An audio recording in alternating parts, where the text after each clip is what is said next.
This is Sky News weather.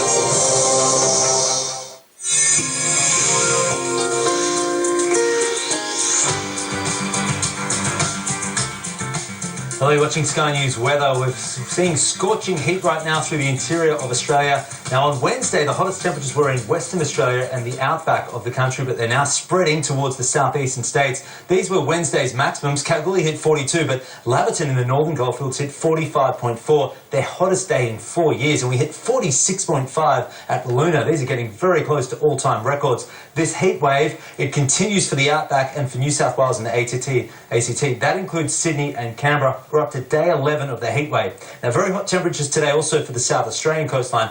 Technically, they're not in a heat wave because we're only seeing one hot day in that area. But isn't it hot? Oh, yes. A northerly airstream. Maximums over 45 degrees, that darker red shading. But then a cool change already hitting the far west coast of South Australia will quickly move in to Eyre Peninsula later on Thursday night. And that will bring the cool change there. Very hot further east, though. 40 degrees plus extending right across a large part of southern Australia today, with elevated fire dangers as a result. For the west coast of South Australia, winds will average up to 40 kilometres per hour, and the change will be up to 50 kilometres per hour. So a severe fire danger is predicted there. Fires will be fast-moving and difficult to control. Also a severe fire danger for the Mount Lofty Ranges. When that change comes through, if there are fires burning, that will change the position of the fire front and the direction it is travelling. So a critical situation if we do see fires in those areas today.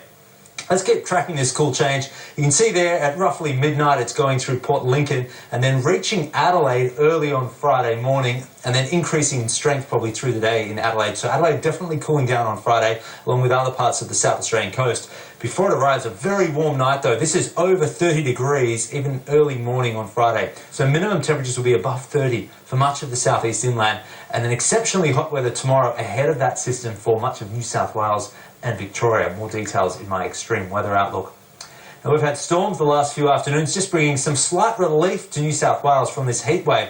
That is Katoomba on Wednesday afternoon. A little bit of hail there. Looks like the diameter is up to about 3 centimetres. So perhaps just large enough to put a few dents in some cars. And we saw up to around 30 millimetres of rain in these areas. That was the radar. You can see the storms just along the ranges. They weakened before they reached the coast, and that was because they're very slow moving, so they couldn't quite overcome the northeasterly on the coast. Even this morning, we had some non-severe storms through the central west. You can see they dissipated by the time we hit midday. Some of the rain gauges just on the western side of the Great Divide even saw around 20 millimetres.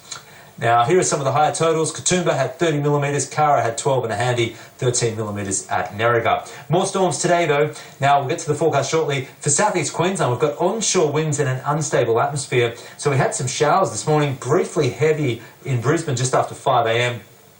Most of the heavy falls though were sitting just off the coast as we went past 11 a.m. Eastern Daylight Time. Forecast rain today. Showers continuing for southeast Queensland with the odd storm, but we're not looking at severe storms in southeast Queensland. These aren't explosive storms in the afternoon that move in from the west. They're just coming in thanks to the onshore winds. But the storms along the New South Wales ranges today, they will be explosive. Very unstable atmosphere in that area. There's enough wind shear for perhaps some organised cells, so damaging winds, large hail and flash flooding are all possible around the central and southern ranges during Thursday afternoon and early Thursday evening. Note, the coastline remains dry. Similar to yesterday, the storms will be slow moving and they'll really struggle to overcome that northeasterly that we're seeing along the New South Wales coast.